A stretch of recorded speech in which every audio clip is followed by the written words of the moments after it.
मैं 2 दिन से जबलपुर के प्रवास पर था। मैं प्रभारी मंत्री के नाते सिविल डिफेंस वॉलंटियर्स का 1 दिन का प्रशिक्षण शिविर था, उसमें मैं गया था और मैंने ऑपरेशन सिंदूर के मामले में भी मैंने कहा और जो कुछ अभी हुआ है उसके बारे में मैं बोला था और मैंने ये कहा था कि देश की सेना ने जो काम किया है ऑपरेशन सिंदूर में, उसकी जितनी सराहना की जाए उतनी कम है और देश की सेना के लिए देश की जनता उनके चरणों में नतमस्तक है, उनका पूरा सम्मान करती है और हमेशा देश की सेना ने देश की रक्षा के लिए काम किया है तो हम उनका पूरी तरह से सम्मान करते हैं। मैंने ये कहा है, उसको गलत तरीके से प्रस्तुत करके जो चैनल में बताया जा रहा है, मुझे लगता है कि ये बहुत ही गलत तरीका है।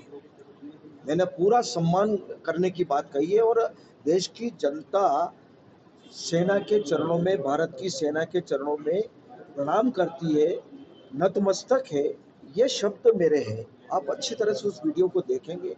मेरी भावना ये है, अब उसको गलत तरीके से टर्न देकर के जो कहा जा रहा है वो बिल्कुल गलत है। क्या लगता है कांग्रेस की साजिश है?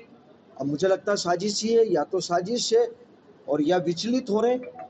क्या वीडियो को नकार रहे हैं पूरे तरीके से, जो वीडियो मार्केट में चल रहा है इसको? भाई मैं कह रहा हूँ कि जो शब्द मैंने कहे वो बात सामने आना चाहिए, वो भावना सामने आना चाहिए।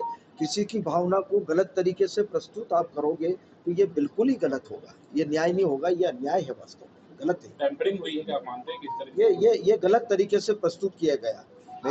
मेरी भावना को भी आहत किया गया कि भाई मैं देश की सेना का मैं भी सम्मान करता हूँ, पूरे देश की जनता सम्मान करती है और सेना के बारे में कौन इस प्रकार का बोल सकता है। विजय शाह जी ने जो बयान दिया उसको लेकर आप क्या कहें? अब वो निर्णय हो चुका है, वो कोर्ट न्यायालय ने अपने जो आदेश किया, न्यायालय के आदेश का पालन कर दिया। बाकी निर्णय शीर्ष नेतृत्व लेगा। बहुत अब मुझे लगता है कि जो लोग इस प्रकार का चला रहे हैं, जिनने ये चलाया है, वो बिल्कुल गलत तरीके से